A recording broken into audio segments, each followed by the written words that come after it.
Getting there.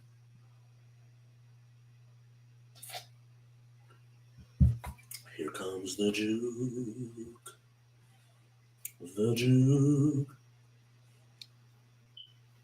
What's happening? What's happening? What's happening? You are now watching Juke Boy Sports Show. I am your host, Kyng Ralph, here with the homie, my co-host, the homie Tar. What's good with you, my boy? Man, I'm good. How you doing, bro? Life's good, man. Finally settled into the new house. I'm happy for you, bro. That's what's up. Yeah. Back in Silverado Ranch, where I want to be, right behind the Chick-fil-A. I love Chick-fil-A. Yeah, except for Sundays, it's kind of a no-go. Right. Although it should be Saturday, but that's another conversation. But if you want to do a podcast like what you're watching, music video, photo shoot, call the number on the bottom of the screen, 707 Fitboxer. And if you're looking for a jitterless, clean, no crash energy drink, and they now have hydrating packets as well, go on dubby.com, w.com, use promo code JUK, Juke, for 20% off. And make sure you go and follow all of the socials, like the He Say She Say channel on Facebook. Follow us at Juke Sports Show on Instagram, and subscribe. We're trying to get to 100 subscribers by the end of the year. Subscribe at Juke Network on YouTube as well. You can follow me at KYNGRALPH on Instagram, TikTok, Twitch, add an _ for X or Twitter. And we got a lot to get into today, so let's hop into it. Steelers beat the New York Giants 26-18. Russell Wilson plays pretty well. I mean, he had a really good game, but they're playing the Giants. So it's neither here nor there. But in your mind and in your opinion, do you believe the Steelers are a contender? With a Mike Tomlin team, right? They're always going to be there, right?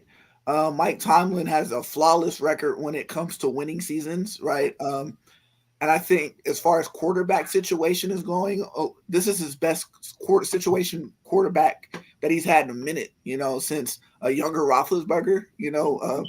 I've seen this man go to the playoffs with a Mason Rudolph. I've seen this man, win games with Kenny Pickett.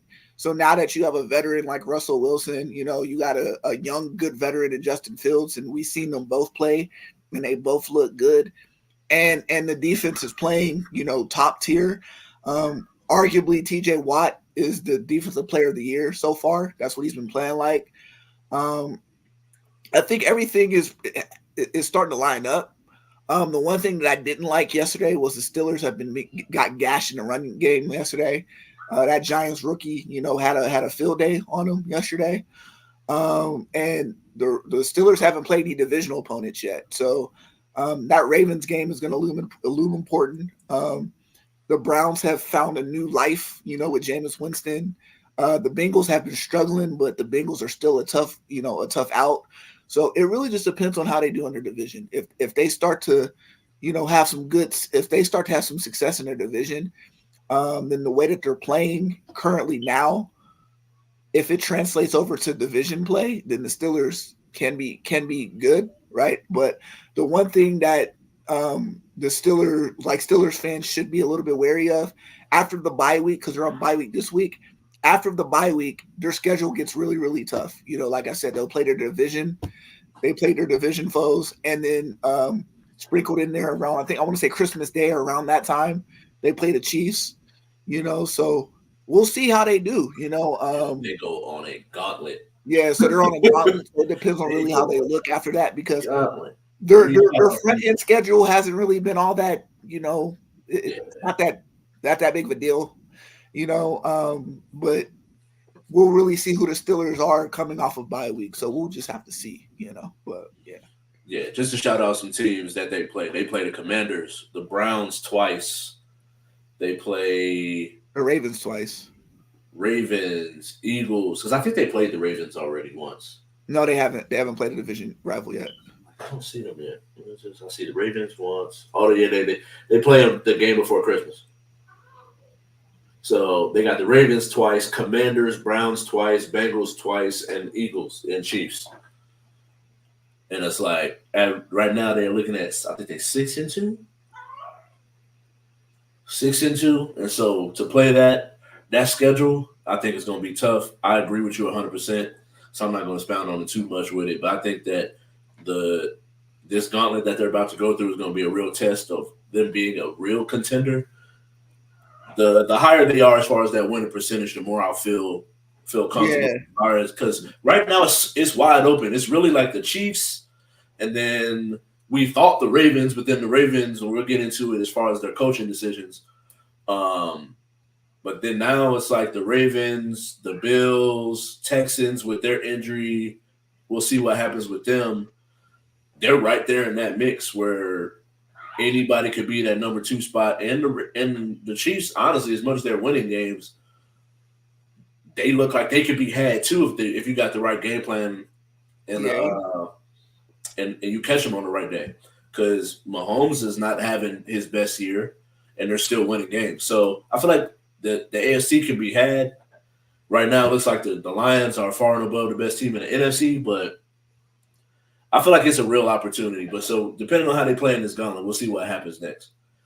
And so Anthony Richardson taps, has coach come get him. He said he was tired after a long run. Today he's been benched. Is this the right move? he played himself, man. Like, because they were looking for reasons to bench him, right? His quarterback rating has been a 45, and he ranks among the lowest quarterback ratings. So he's in a company with Jamarcus Russell, Tim Tebow, and JP Lossman. That's terrible, right? So Yeah. anytime you're on a list with Tim Tebow and Jamarcus Russell, that shows you where you are. They were looking for reasons to bench you, right? And the fact that you tapped out, you gave them reasons to bench you, and there's really no excuse that could be made for you to start, right? It was really like it was one of those situations where like I didn't like the draft pick to begin with. Yep. I would have liked Anthony Richardson to be like in a Jordan Love situation where he sat behind a veteran quarterback to learn because he really wasn't ready to be an NFL quarterback yet. And there are certain things that come with being an NFL quarterback. You know, there's obviously skill set, and I didn't think he was that much of an accurate passer to begin with, right? Um, I mean, we can kind of get into that a little bit because it's like I understand we go off of potential, but it's like I look at somebody like a Joe Milton, right? It's like the same reason why Joe Milton wasn't drafted or high is the same reason Anthony Richardson really shouldn't have gotten drafted high, to be perfectly honest with you. Same thing with Trey Lance. It's like they lacked college experience. They really weren't great. So it's like, what did we kind of expect from them, right? They are who we thought they should have been, right, in their career.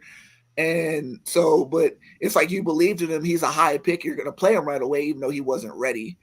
But you kind of gave them a reason to bench you by coming out there and saying it because you really didn't do much to earn that position to start to begin with. You just were picked high, and they took a chance on you, knowing that you were a risk to begin with in the draft, right? So, it's kind of a well-deserved benched. And I wouldn't have just benched him based off of the fact that he tapped out. I benched him off the fact that he's just not ready to be an NFL starting quarterback yet, and he shouldn't have been drafted at that position, right? But you kind of are where you are in that position, you know. So yeah, I agree, man. I think that it's a tough one because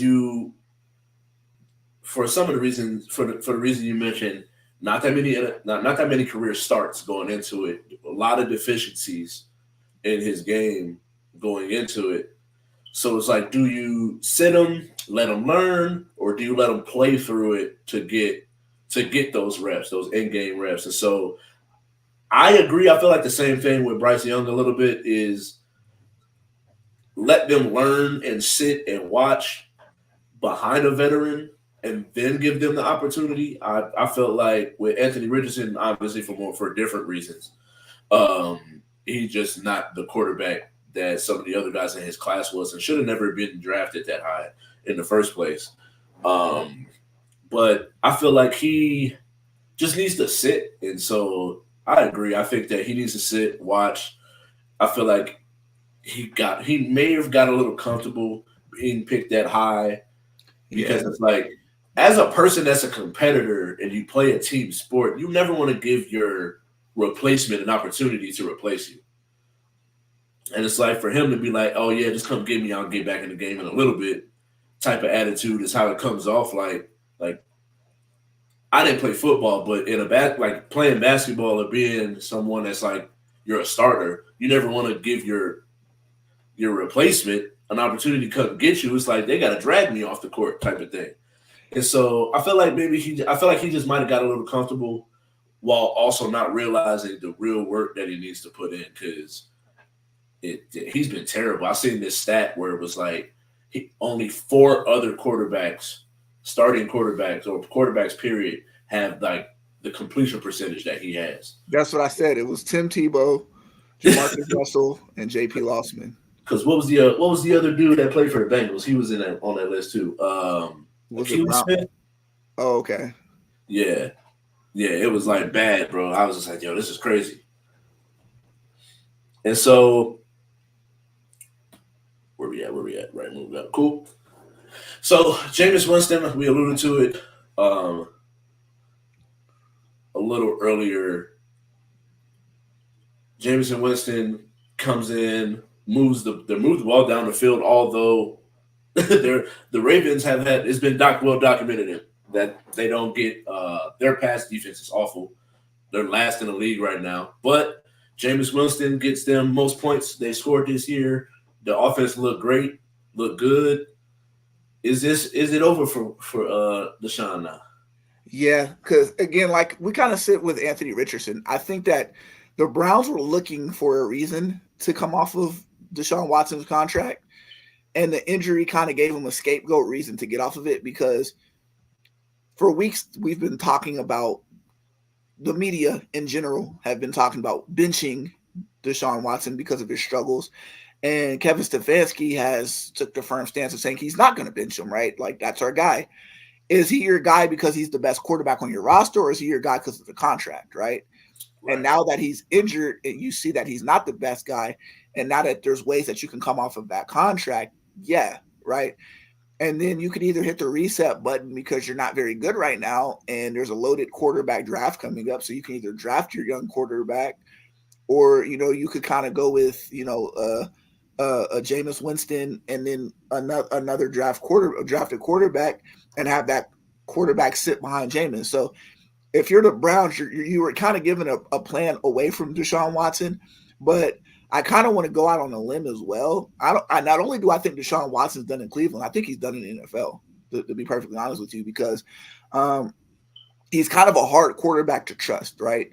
Not only are you coming off of injury, but if you're signed to a team, the fan base is going to hate the team or hate you for having this guy on your roster. He was booed, when he got carted off the field. Like, people were celebrating and giving a standing ovation with him coming off the field with an injury. So he's not well liked, and like, you're going to have to explain to the fan base why he's on your team, because it was like the last we seen of him playing football, he wasn't good. Right. And then his reputation doesn't precede him very well, right? And what he did and who he is going to play a huge part of it. And then when you start to kind of look at the teams that need a quarterback or a veteran quarterback or whatever, I don't know if the teams will be that receptive of him. He's either going to have to start over as a backup and make way less money, or it's just, why the hell is this guy on our roster, right? So it's kind of shaky, his NFL status, in my opinion. I don't think he should have done in Cleveland. I think he could be done in the league, unfortunately. Yeah, man, I think it's tough. I think it's definitely rough because, like, there's a part of me, and maybe it's my bias, and I'm not even gonna get into all of the details of his situation off the field, but it's just, I wanted to see him succeed because I've just been a fan of his from college, and he just has not lived up to it, the contract, or even just being a good quarterback, good starter. While he's been in Cleveland, and that was before his injury problems. Like, I gave him some time where it was like he didn't play for this long. All right, this is rust. Then it's like he comes back, doesn't really play that well, gets hurt. And it's like, all right, well, now let's give him. Now he has reps where he's been able to play in the training camps, OTAs. He's been in this offense, and this still doesn't look good. So it's like, from him to go to another team to then take on if he was playing well, I don't believe the reputation thing would play a part. But not playing well and the reputation is just, why would I deal with that hassle of Yeah. bringing him into my organization? And so it sucks to see it because of where he was at one point to now.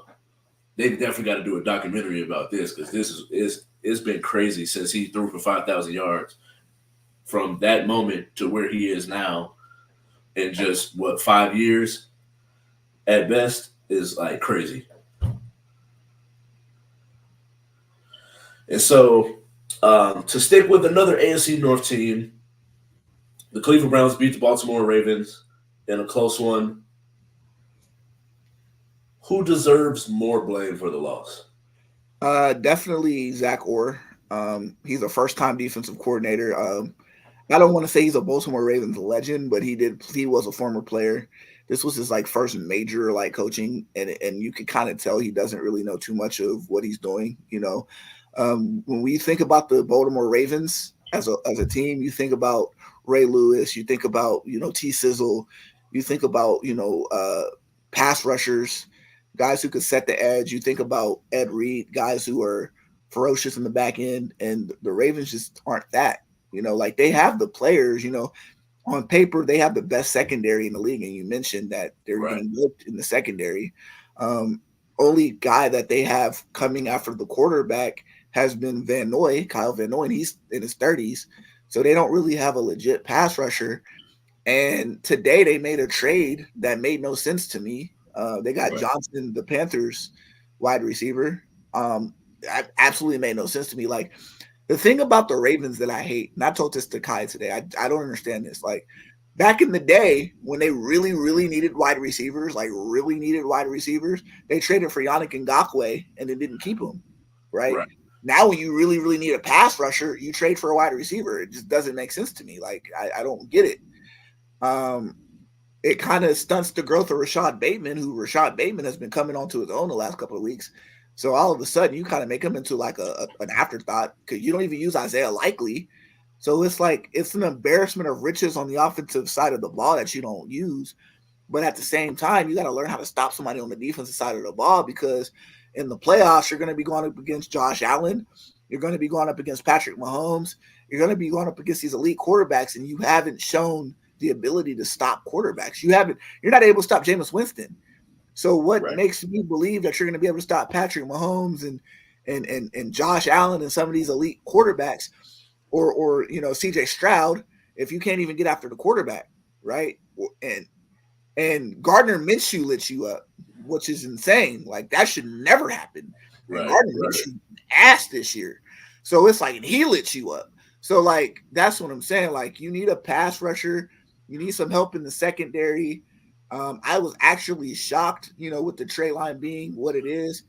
The Chiefs got Josh Uche yesterday from the Patriots, former Michigan person. Where I know the Ravens, they've been really heavy in the Michigan pipeline, getting players from Michigan because of the hardballs or whatever. I'm so shocked that he wasn't a Raven and you didn't make that trade. Right. They need pass rushers. They need a lot of stuff. So I don't know, man. Like, I do want to blame Zach Orr for it, but I also want to blame DaCosta for it, because it's like you're tone deaf to it. It's like you could have made a deal today to get one, and you get a wide receiver when you didn't need one. So Right. yeah.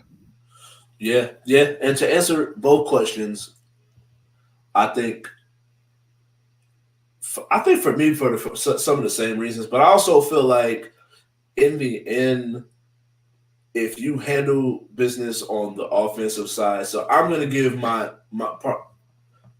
I think it's a 50-50 thing. And so for all of the same reasons that you blame Orr, I'm also going to blame Todd Monken for his part in the way that the offense was called. Now, at the end of the day, does he catch the ball when he calls the plays? No, he does not. But we've seen there's a clear indicator when the Ravens win games and versus when they lose these games. And when they're winning, the games in which they've won, I don't have the stats in front of me, but there's a clear amount of times that they're running the football versus how many times they're passing. And I just feel like you have a game plan that's worked. And you went 0-2, you ran off 5 victories, and then you don't run the ball again. I just don't understand what's going on here, which is also the same reason why a lot of people point to, and I personally feel like one of the main reasons they lost to the Chiefs is when you had the opportunity, you're the leading team running the football all year, you decide you want to throw the ball. And I just feel like in the end, partly, I feel like this move to get Deontay Johnson is an indicator of that, which is why I don't believe it was necessary to answer that question. But also, I just feel like, what are we really trying to do here? Are you trying to win games, or do you want to win games a certain way? Because taking what the defense is giving you, Derrick Henry's been balling out. I think over the last couple of weeks, he's averaging at least 170 yards per game. He was a leading rusher going into the game. I just don't understand some of the decisions that you made. And then the move to get Deontay Johnson was like, what are we really trying to do here? Because you already got Zay, you got Bateman, 2 good young receivers. You have 2 tight ends, one of which you can line up at receiver, both of them, honestly. And then you have Derrick Henry. So it's like, why would you bring in another wide receiver when you don't really run 3 wide receiver sets anyway? It just don't make sense to me. A lot of it, I don't get it. And the Raiders is trash, so I'm rooting for them. So maybe that's probably why I'm so critical of what the decision that they're making. But at the same time, they just don't make sense to me. Nah, me neither. I don't get it. And so, sticking with football but going local, UNLV Rebels come up short to Boise State. So I think it was 29-24, I believe. And so, looking at their schedule, how well they've played this year, building on last year, there's a possibility they play Hawaii, San Jose State, San Diego State, and UNR, that they can finish 10-2. Do you believe and expect a rematch between them and Boise State in the championship game? Yeah, because the only other team that could make a run for this is Colorado State. And I think that UNLV has a much easier schedule, like closing schedule, than Colorado State has. I haven't really got a chance to look at Colorado State's like closing schedule, but I know they're 5-3 and they're like 3-0 in the conference or whatever. Correct. But I mean, just the way UNLV has played, they've been battle tested. Playing against some top teams. It's like they played Syracuse, and obviously they lost to Syracuse. And I was really impressed how they played Genty from Boise State. I think, to me, I can't really speak for you, but Genty to me is my Heisman. I think that the way that Genty's been playing is just, and to hold him to 130. I mean, it's a pretty impressive feat. And so you're not going to be playing any Genties the rest of the season. Correct. You're not going to be playing against any elite quarterbacks or anybody elite, because I think it was Kyle McCord from Syracuse gave them issues. So you're not really playing against no elite guys going forward, to where and you've played well against the elite. You beat Kansas. Yep. When they at their crib. So they've played some really elite competition, and they showed up well, and they've met each and every challenge. And a lot of their losses only came by 3 to 7 points, by a touchdown, a field goal. They took Syracuse to overtime. A lot of my coworkers, 7 points combined. Yeah, like a lot of my coworkers have told me like the game have come down to like bad refereeing, or a bad judgment call. So UNLV's been playing their behind off. So I mean, when you name who's on their schedule, that's a lick. Like, that's easy. And a lot of these games too are at home. So correct. There's no reason why I don't see that being a thing. Like, I definitely think it could be a rematch. And the way that UNLV played, sky's the limit. And not only that, shout out to them because they lost their quarterback, right? Like, their starting quarterback, and they didn't miss a beat with the new quarterback with Malik Haji Williams. So yeah,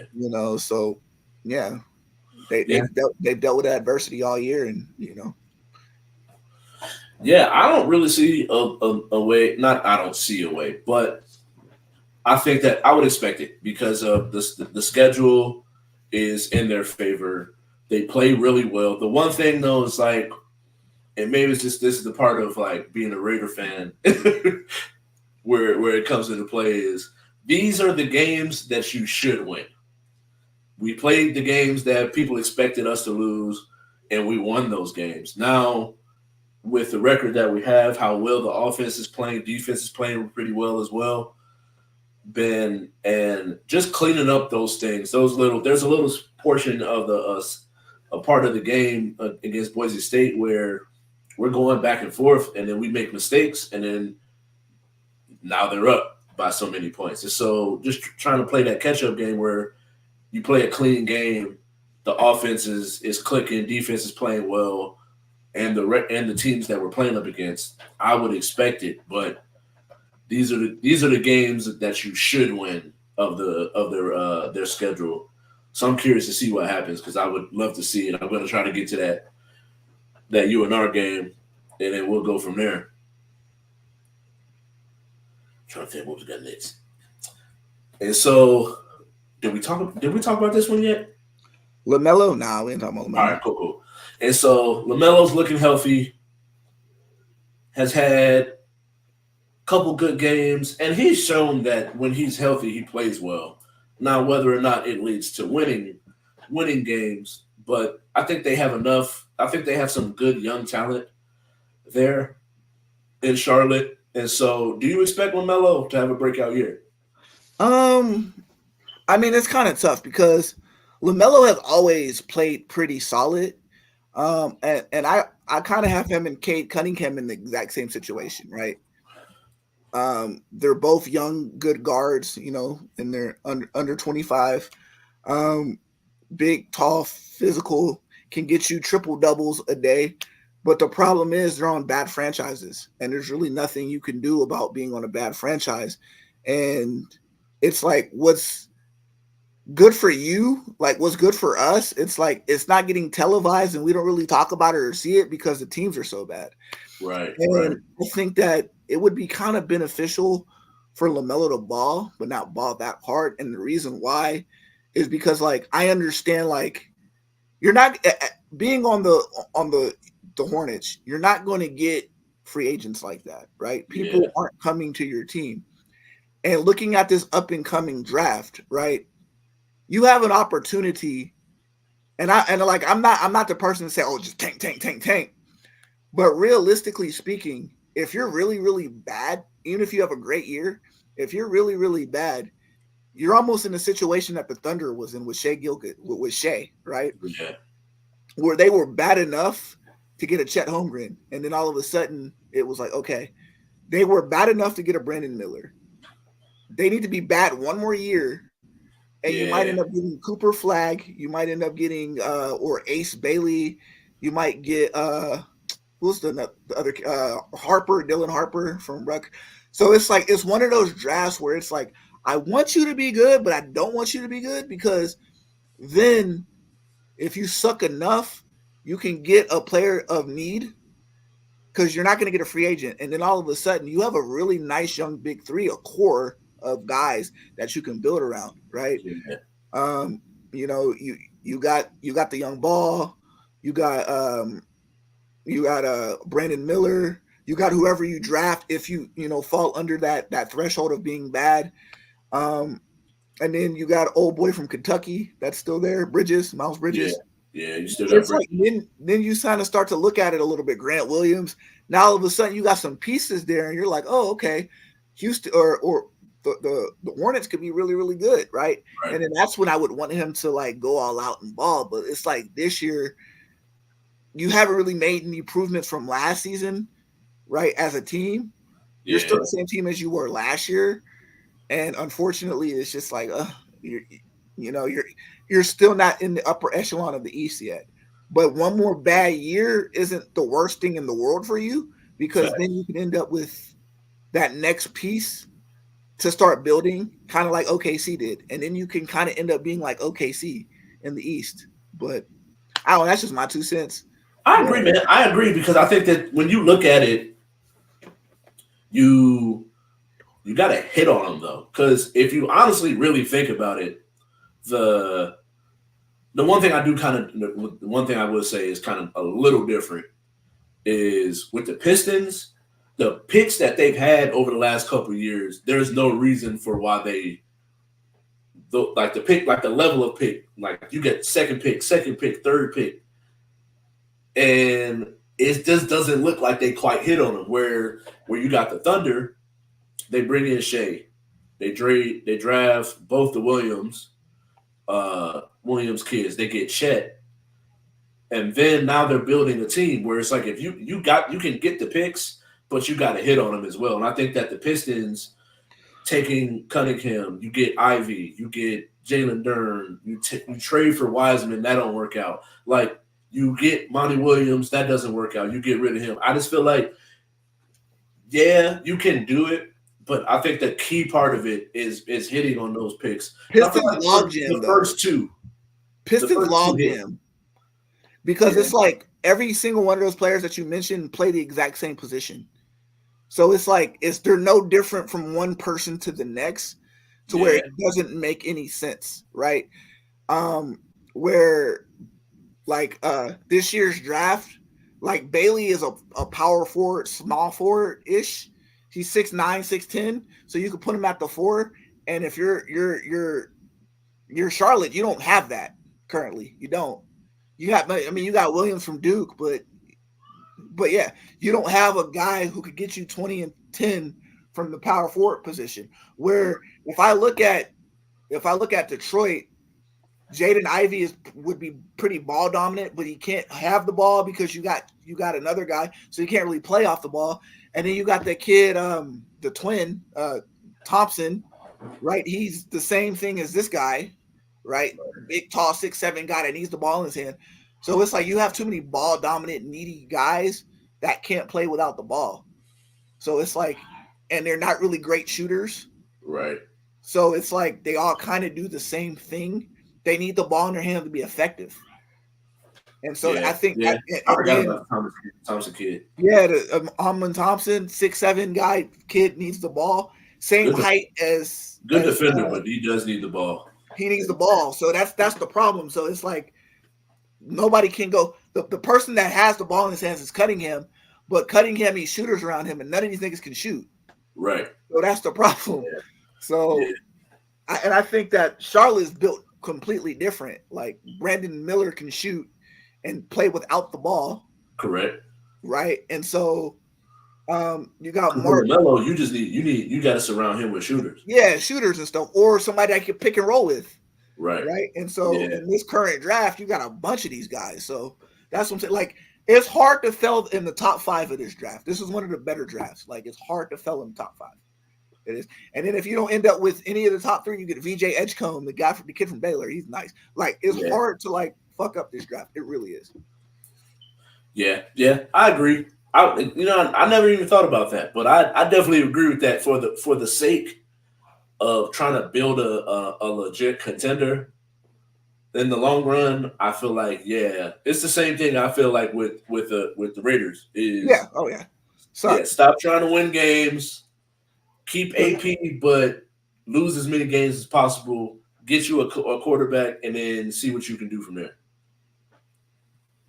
And so, with that, sticking with basketball, Embiid has come out and said that he was not going to play back-to-backs. It's been said that PG will do something similar. Can the 76ers win with those two not playing back-to-backs? I mean, it kind of sucks for team camaraderie a little bit because Embiid and PG hasn't really never played together, and then you don't know how they'll fit with Tyrese Maxey. Right. So it kind of sucks because you want to see them in many games together as possible to know. But at the same time, it's like seeing PG get hurt in the preseason where it really didn't matter and he got hurt. It's like in NBA, you want your guys fresh and healthy because basketball is a sprint, or it's a marathon and not a sprint. Right. So you see a lot of key injuries start to happen in the playoffs, like a lot of key injuries. So I get it from the standpoint of wanting to stay healthy, right? But at the same time, 76ers, you're a team that haven't really played together like that, right? Mm-hmm. So you have a lot of new pieces, right? And in order to see how these new pieces fit, you kind of have to play a lot together to see if it works or see if you gel. So I don't like it from that standpoint, but I understand it from an injury standpoint, right? So it's really a slippery slope, honestly. I wanted to get your opinion on something. So I was watching Gil's Arena. Dwight Howard had some things to say about it, and his thing was, and I agree with him. So I just kind of was curious how you feel about it. Instead of missing whole games, to go on a minutes restriction to where you're still playing like 25, 30 minutes a game because you brought in an Andre Drummond. I forget the other young big that they have as well, where he can still play, still be out there with the guys, learning how the others play, but just as not playing as many games because it's like, what is the threshold with playing with a new crew to where you have that chemistry going into the playoffs? And that's the standpoint where I kind of agree with it. Yeah. No, I like that a little bit more, right? A minutes restriction. That's a lot. That's a little less thing, but one of those things too, the competitor might come out in you, Yeah, right? And then it might make you want to play more because, if you're up like 4 or 5, and then they take you out on your minutes restriction, and they come back and you're down 3, you feel like you can get these boys, right? And then you want to come right. back in and play more. So then if you don't come in at all, it's more so than okay, I'll play a little less harder. I'll play NBA All-Star game level, right? Yeah, And so it kind of takes away from that. So I get it. At the same time, it's like, I for the league's sake, you would like to see your best players play because you need that, obviously. But at the same time, again, basketball is a marathon. It's not a sprint. So you got to be healthy in order to play because you don't want to end up like the Knicks did last year where everybody was hurt. right, So, right. you're playing dudes that haven't really played significant minutes in the playoffs, and that affects your chances of winning. If so I get it. And then you got a player like Paul George and Embiid who are always hurt, so I get it. I understand it for sure, but, it doesn't do much for team camaraderie. For real, for real. Yeah, I think a cool, good conversation is like, to how many games do you really need to be able to really learn how to play together? Yeah, that's a true fact. And so, sticking with basketball, but going to the women's sport, there were some coaching changes. It's soon as the playoffs started. Chicago Sky get rid of Teaspoon. Fever get rid of Sides. Connecticut get rid of their coach. Dallas got rid of their coach. I think the Sparks got a new coach or got rid of their coach. The Dream. So it leads to the question: who's the most surprising coaching change? I'm gonna take the lead on this one. For me, I feel like Teresa Witherspoon wasn't given a fair shake at at at coaching. I feel like given her first opportunity, yes, they didn't have the best record, but when you look at from year to year, a lot of people were comparing them to the team that they had before because the Fever are playing so well and they had the number one pick. Chicago Sky went like 7 or 9 as far as their pick. I feel like when it comes down to it, that's not the same team. The Chicago Sky's previous year, their best players are playing for Minnesota, Seattle, and I forget the other team. And so now she comes in with a new young core. Got Carter playing really well. Andrew Reese in the year that she had. Camila coming off of injury ended up playing big minutes. So give her another go with it with that same 3 core and build around that. And I just feel like she wasn't given the opportunity in the end that I would have liked to have seen, from where they started to where they ended. And then you end with Angel Reese, one of your best players, getting hurt. And so I just don't feel like she was given the opportunity as well. No, I definitely agree. That was a shock. And not only that, Angel Reese was like upset on Twitter, like and Instagram. Like she had a long, heartfelt post about it, right? Like Yeah, That's the one thing about the WNBA. Like, they don't consult their players before making moves, right? Or, like in the NBA or NFL, like sometimes they do consult like their star players. WNBA, they just make moves without consulting anybody, and then they kind of get mad at the results. Like it was a shocking, and it wasn't a needed move. So yeah. yeah. And then sticking with another move that I'm not a fan of, but I am curious to see how you feel about it. Aces part ways with their GM. Do you believe Yeah. they made the right decision or the wrong decision? First and foremost, I love Natalie. Natalie Williams is my homie. I love her. She's mad cool. Her daughter just got a scholarship. I think she's going to Stanford to play ball. She's going somewhere to play ball. I'm glad I got a chance to congratulate her and her daughter before, because I didn't see this move on the horizon at all. But Right. I'm glad I got a chance to say, my goodbyes to them and congratulations to her daughter or whatever. But it's not a shocking move, unfortunately. There was a lot of things going on behind the scenes with the Aces that a lot of people didn't really talk about, but they're being sued by Derica Hambry. That has a lot to do with her getting released. They had the salary cap problem that had a lot to do with it behind the scenes. Kelsey Plum behind the scenes I think she's going to the new expansion team. Because their assistant coach, the Aces assistant coach, just got named their coach. So I think she's leaving and going there. So I saw the Aces breaking up a long time ago, but there was a lot of things going on behind the scenes that just wasn't really talked about. But there's lawsuits, there's accusations that have been going on, Mhm. and it's just bad leadership. Not bad leadership, but it's kind of a Mark Davis team, bro. So Yeah, it's yeah, like it. You can't. Mark Davis can't go a day or two or a year, 3 years without having some type of controversy with one of his teams, and it just happened to hit the Aces. There's a lot of lawsuits and there's a lot of accusations going on. right. So with that happening, like when you release somebody's guilty as fuck. And unfortunately, my girl Natalie guilty as fuck. So that's what happened. So Yeah, yeah. I think it's a tough one, man. I think when you start to have that thought, man, you got to have that conversation of like where we are on the court versus what the off the court brand. And I feel like with all the allegations, the lawsuit, who did this, who said what, was it Becky Hammond, was it this person, um, and then just the direction that they were going in. There was me and you've been saying it for the past year. As much as I love me some Kelsey Plum, it just was ultimately like the decisions to the way that she was playing later in the year. It's just there's definitely going to be a new direction in what's gonna happen. So I'm curious to see what happens next. But it did catch me off guard. One, I'm not plugged in like that. Two, I never thought about it being like where she would be the person to catch the heat for it. I did that. That was the part that didn't cross my mind. I thought more so be like Becky Hammond.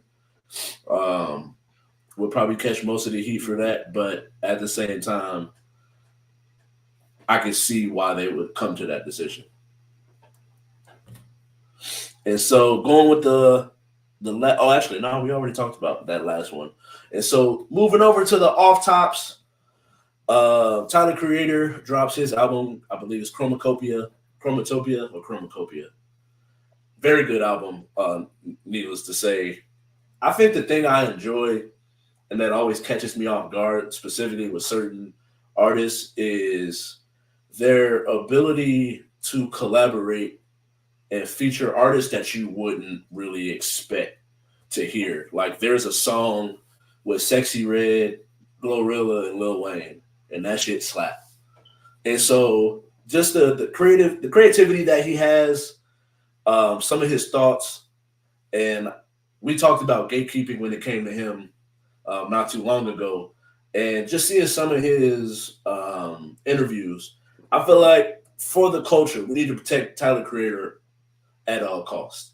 I feel like I seen a recent interview, and I agree with this 100%.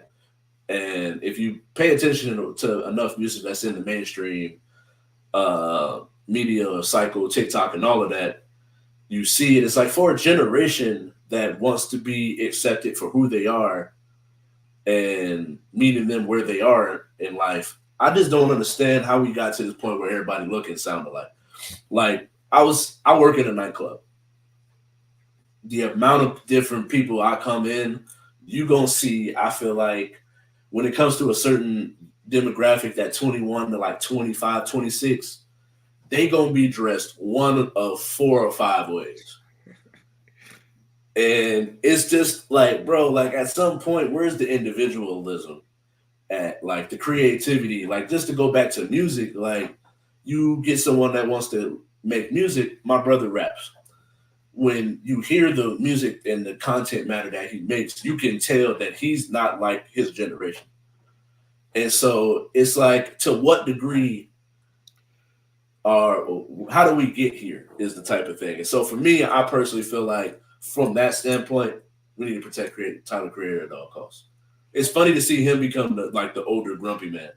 Did you see 50 Cent on $1 million worth of game? No, I did not. Okay, this was kind of a similar topic.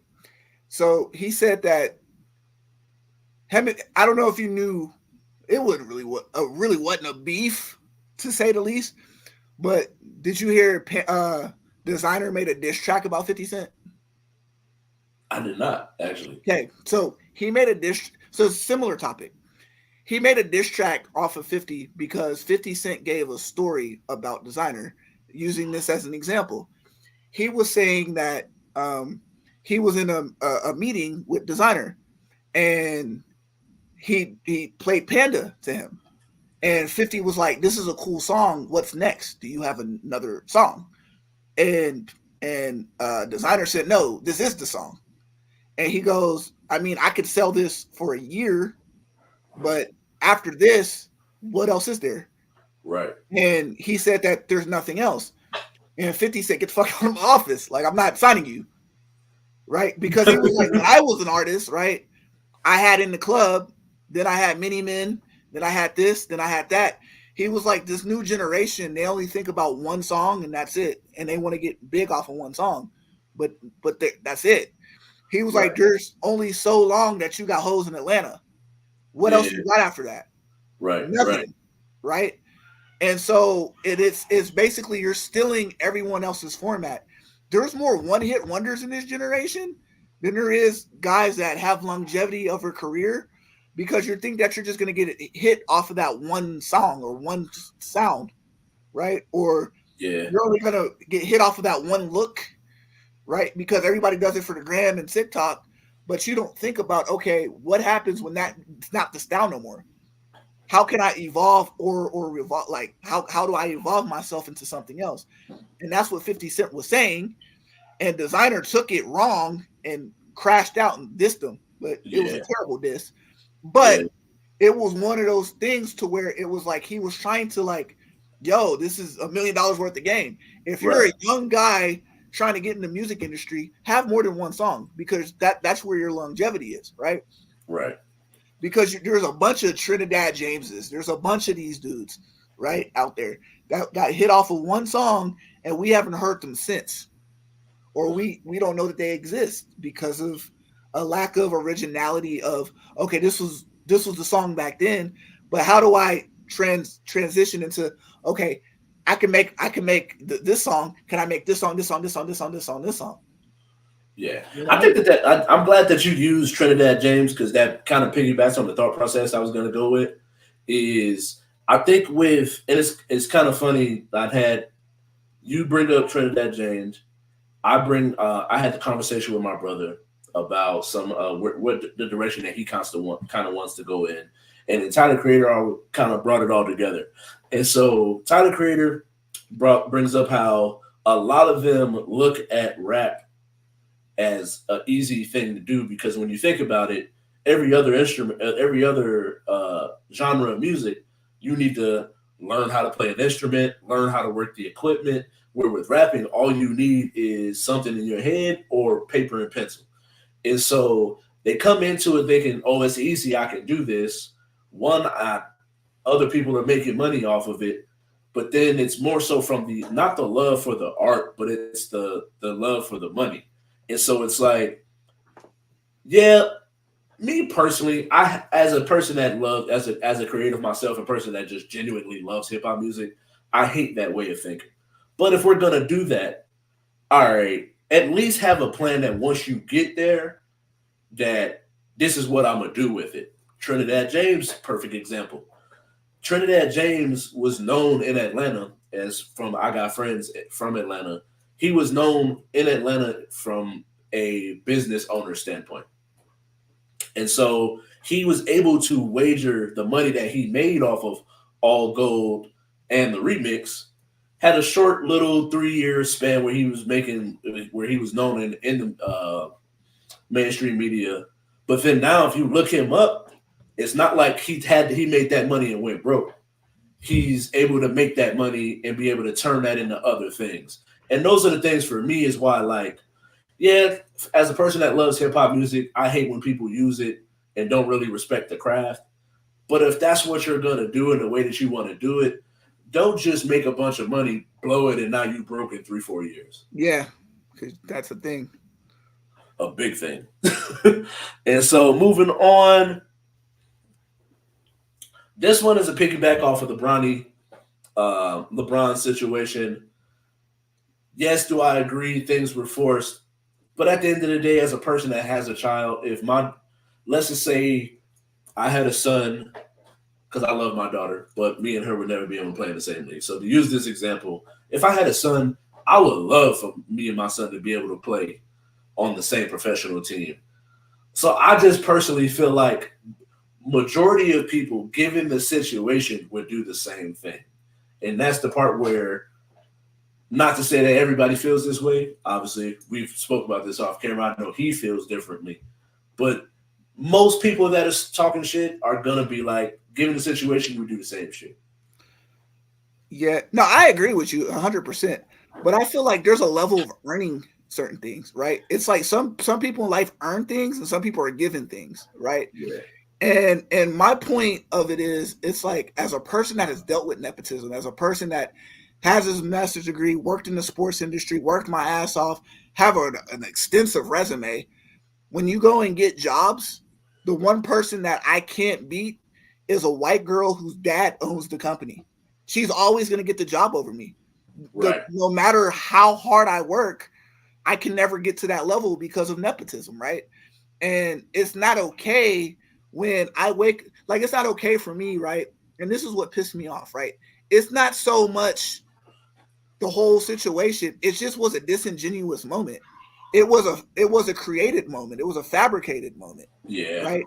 Facts. If the moment was earned, it would have felt better. But it's like for example, right? Joey Porter ran out on the field yesterday with his 55 jersey. If Joey Porter Jr. and Joey Porter were the same age, and Joey Porter just happened to get drafted by the Steelers, that's a great moment. But the fact that you have to manufacture the moment, right? Yeah. Like the fact that you had your agent go on the phone and tell teams, don't draft my son, and if you draft him, he's going to Australia. That's not cool. Right. Like Yeah. that's what makes it a fake ass moment. Like, it's fake. Like, it's not a good moment. Let your son get drafted based off his ability and his God-given talent, not the fact that you're his father. Like that to me, it's like a slap in the face.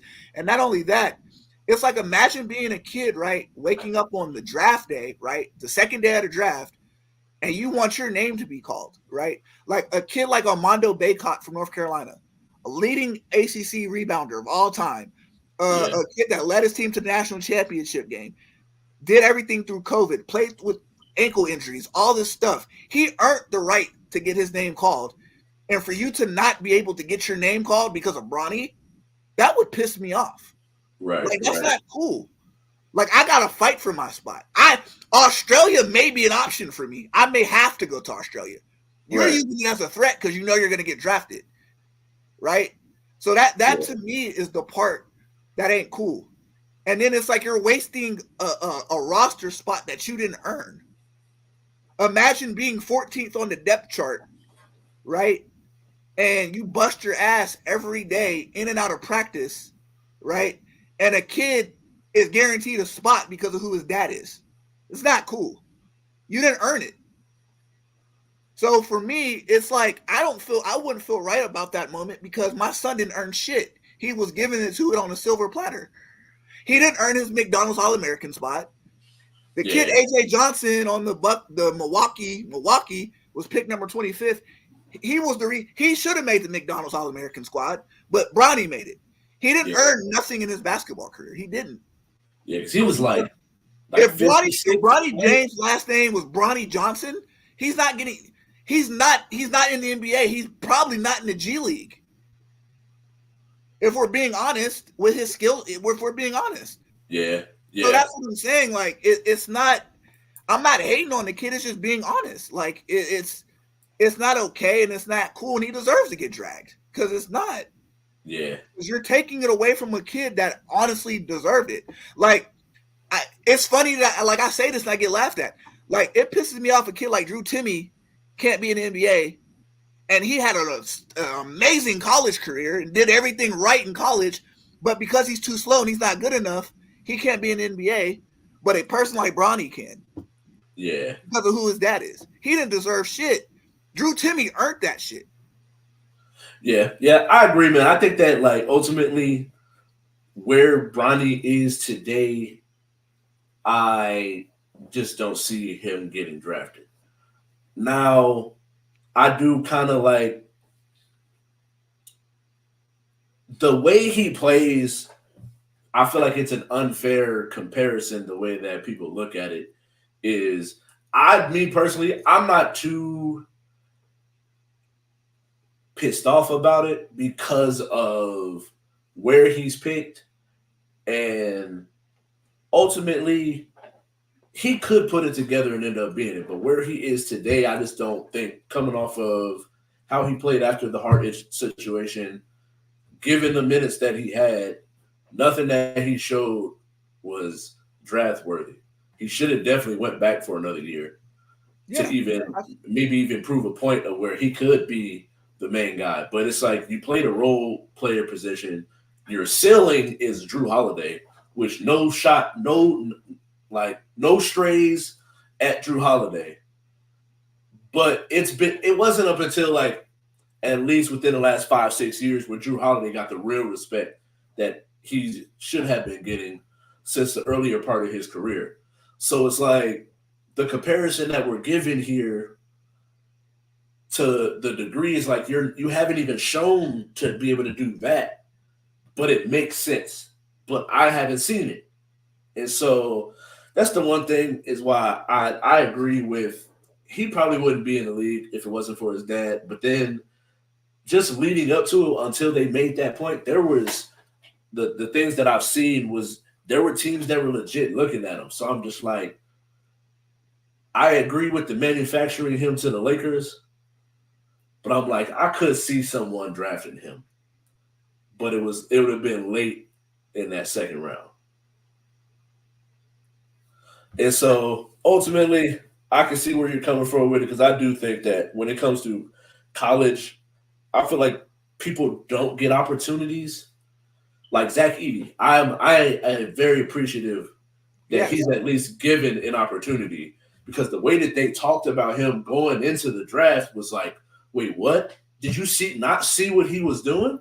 You got to at least let him get a shot at being out there, give him some minutes, put him in a position to where he could flourish, and then see what you got from there. Because I just feel like the way that they look at the game nowadays is so like, I get it. I think that the game is gone in a certain way, but I think that certain stuff is always going to work. If you got a big that you can throw the ball down to, sub the defense in, to create shots on the outside, that's always going to work.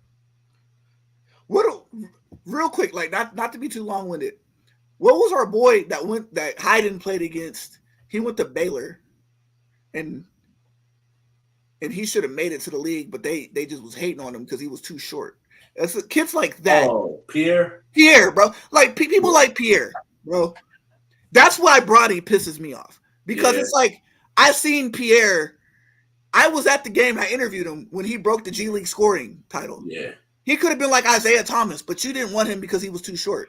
Yeah. But he did everything right in his career. Busted his ass. Well, when he got that 10-day contract too with the Mavericks. Earned it, but you still in the NBA said, no, he's too short. But because Bronny's last name is James, he can make it. But a person like Pierre can't. And his career is over because of it. Well, he's overseas, but he's never going to get an a realistic NBA shot. The kid that won the dunk contest will never get a realistic NBA shot. Yeah, but he's nice. Yeah. So that's what I'm saying. That's what I'm talking about. It's people like that why Bronny pisses me off. I agree, man. I agree because I think that the whole thing of he's limited defensively. Who the hell is playing defense like that in the NBA right now? That Matt McClung doesn't get an opportunity. Yeah, he doesn't get an opportunity. He can't help defensively. And for all you know, Matt McClung could be like Reeves, Austin Reeves. Right. If you gave him a shot, but you won't because why? Because you save roster spots for Bronny. Correct. You save no, and it's not even just Bronny. I don't even want to shit on Bronny. Giannis Antetokounmpo. Why is he on the team? Yeah. Antetokounmpo's ass. He's the worst player in the NBA. Period. Yo, he is hilarious to watch when he gets in the game. He's terrible. And it's like he wastes roster spots for niggas' family members that aren't good. You gotta cue up the clown music when he gets in the game. The shit is hilarious, bro. And so, thanks for watching, y'all. We do got to get up out of here. Make sure you go follow us on Instagram, Juke Sports Show, JUK Sports Show. Make sure you like the He Say She Say channel. We are in the process of getting ready to move that, but we got to get Juke Network on Facebook as well. Make sure you go and like that. Once we get that to 100 likes and followers, then we'll be able to transfer everything over. So go like Juke Network on Facebook. But for now, keep you updated. The He Say She Say channel gets the job done as well. Like and follow that page. But then we're trying to get the subscribers on YouTube to 100 by the end of the year. Same thing, Juke Network, JUK Network. And then follow me at KYNGRALPH on TikTok, Twitch, Instagram, @_for X or Twitter. And I gotta get a new one because the Aces didn't three-peat, so that hurts. But go to nice, bro. Hey, I work for niggas. Let's go. Go to nice. Hey, I need that red jersey too. Hard, bro. Hey, that gold one is kind of hard too. I seen somebody wearing it the other day, and I was just like, "No, that shit." We got a new one. It's a football one, and it has 17 on it. It's crazy. It's gold, black and gold. It's crazy. Oh yeah, ooh, it's crazy. I gotta look that up. Is that at the stadium? Yeah, it's at the stadium. I bet. I'm definitely gonna try to get my ass to a game though. I got to see when the Blackhawks come out here because I got to see Connor Bedard. That kid be going crazy. But thank you all for watching. We got to get up out of here. I appreciate you. Me and my Kirby cup. But we out. Peace. Chicken grease.